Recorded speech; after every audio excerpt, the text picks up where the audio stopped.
Direct News TV. February 12, 2024. Israel's war on Gaza live, Rafah bombarded as Israel plans ground assault. At least 67 Palestinians were killed in Israeli air and sea attacks on Rafah early on Monday, according to the health ministry in Gaza. The Israeli army says it rescued 2 captives from a house in Rafah's Shabura neighborhood overnight. Israeli protesters block vital aid bound for Gaza. In recent weeks, there have been regular protests in Israel to block aid to the Gaza Strip, in particular at the Kerem Abu Salem border crossing, known as Kerem Shalom in Israel, situated on the border with Gaza and Egypt, as well as the Nitzana border crossing with Egypt. The Gaza Strip is experiencing a dire humanitarian crisis and is on the brink of famine, according to the United Nations. The UN Relief and Works Agency for Palestine Refugees, UNRWA, is also warning it will be forced to close unless donors who suspended funding resume contributions. Majority of Americans favor permanent ceasefire in Gaza, survey. The US-based Institute for Social Policy and Understanding has found that the majority of Muslim, Catholic, and Protestant Americans, among them white evangelical and non-affiliated Americans, favor a permanent ceasefire in Gaza. Though just shy of a majority, Jewish Americans are more likely to favor, 50%, than oppose, 34%, a cessation in violence. However, views on where to lay the blame are divided. A majority of Jews, 65%, and white evangelicals, 51%, blame Hamas for the ongoing violence, and a plurality of Catholics, 47%, agree. Muslims are roughly 4 times as likely to blame the Israeli government, 40%, for the war. The survey also found that Jewish and Muslim Democrats, like Democrats in the general public, favor an end to the war on Gaza. The majority of young Americans favor a cessation of the violence.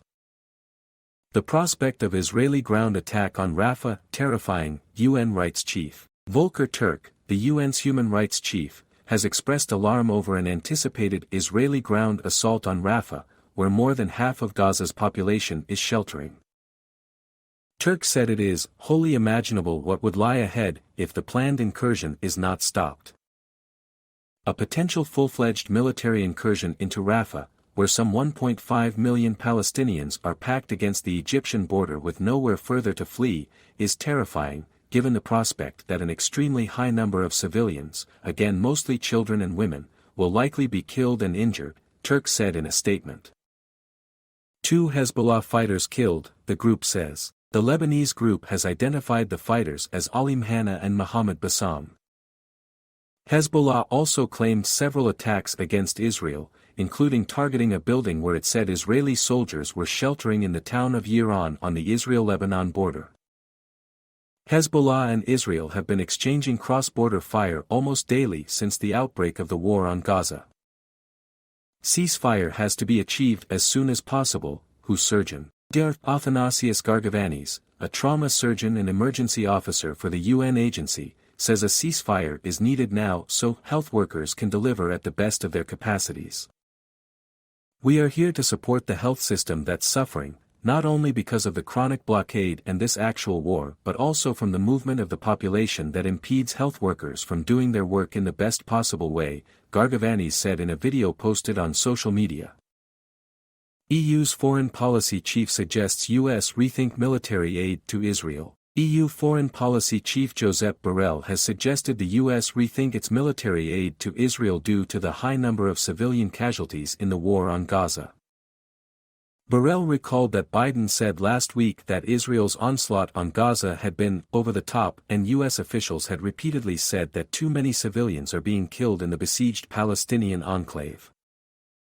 Well, if you believe that too many people are being killed, maybe you should provide fewer arms to prevent so many people being killed, Borrell told reporters after a meeting of EU development ministers in Brussels. If the international community believes that this is a slaughter, that too many people are being killed, maybe we have to think about the provision of arms, he added. Israel's Herzog, Palestine's Shataya to attend Munich Security Conference. Israeli President Isaac Herzog and Palestinian Prime Minister Mohammed Shtayyeh will attend the Munich Security Conference this week, according to the event's chairperson, Christoph Heusgen. Heusgen said the conference, which attracts the world's security and defense elite each year, will focus on Israel's war in Gaza, Russia's full-scale invasion of Ukraine and conflicts in the Horn of Africa. Freed Israeli captives and relatives of captives still held in Gaza will also participate in an event on the conference's sidelines, he said. Biden angry with Netanyahu, but no change on Gaza policy, report. The U.S. TV outlet NBC News has reported, citing anonymous sources, that Biden has become increasingly frustrated with Netanyahu, disparaging him as an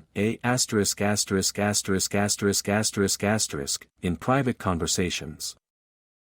In recent weeks, several media reports have suggested that the U.S. president is running out of patience with the Israeli prime minister over his rejection of the two-state solution and the way Israel is conducting the war on Gaza.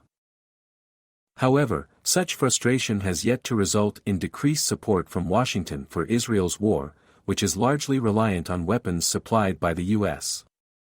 The U.S. has also offered Israel diplomatic support, such as at the UN.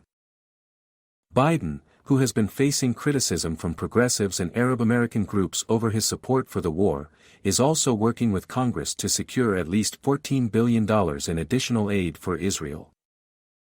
Qassam Brigades claims deadly attack on Israeli soldiers. Hamas's military wing says its fighters have attacked and killed 10 soldiers from zero distance in a basin al-Kabira, east of Khan Yunis in the southern Gaza Strip. Belgium receives no clarification from Israel on Gaza building bombing. A building containing the offices of the Belgian Agency for Development Cooperation in Gaza was destroyed in suspected Israeli strikes on Gaza City 2 weeks ago. The Israeli ambassador to Belgium had promised an investigation at the time. Belgian Minister of Development Cooperation Caroline Gennes said her country still has not received a response from Israel. UNRWA chief says he has no plans to resign. Philippe Lazzarini says he has no intention to resign after Israeli allegations that some of the agency's staff members participated in Hamas's attacks on Israel on October 7. The UN agency provides vital aid to Palestinians in Gaza. Since the accusations were made, several donor countries have suspended funding to UNRWA, although Israel has not publicly provided proof to back its claims. UNRWA has launched an investigation and dismissed staff accused of involvement in the attacks. 11 rights groups urge EU countries to support ICJ provisional measures publicly. The human rights organizations have penned a letter to 16 EU countries urging them to ensure that Israel complies with the International Court of Justice's, ICJ's, provisional measures against genocide. The EU and member states' answer has been unsatisfactory. Not enough European states have declared their intention to adhere to the legal obligations instituted by the provisional measures or ensure that Israel applies them, the organization said.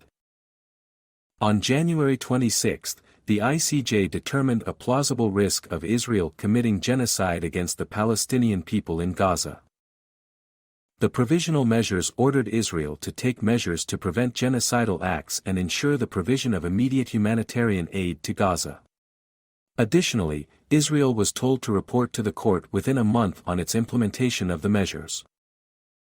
The groups further said, the comparison with the wide support given by EU member states to the preliminary rulings of the ICJ in the context of the wars in Ukraine and Myanmar have not escaped Palestinian eyes. The difference in treatment between Ukraine and Palestine has led many to note that Europe is operating with a clear double standard concerning the application of the Genocide Convention. Palestinians do not know where to go after Israel's overnight attack on Rafah. The Israeli forces used excessive firepower in the captive rescue operation that took place in the beating heart of Rafah overnight. People were terrified, they didn't know where to go. Families were running in the middle of the streets, looking for a place safe from the Israeli bombardment. This attack was beyond comprehension.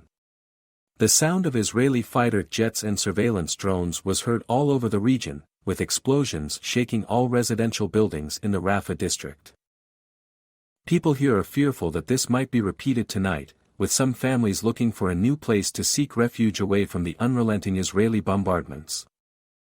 People do not know where to go, they have no homes and no hope of remaining safe. My name is Kingsley. Please like, share, subscribe and hit that notification bell so you can be the first to be notified whenever we post. You won't regret it.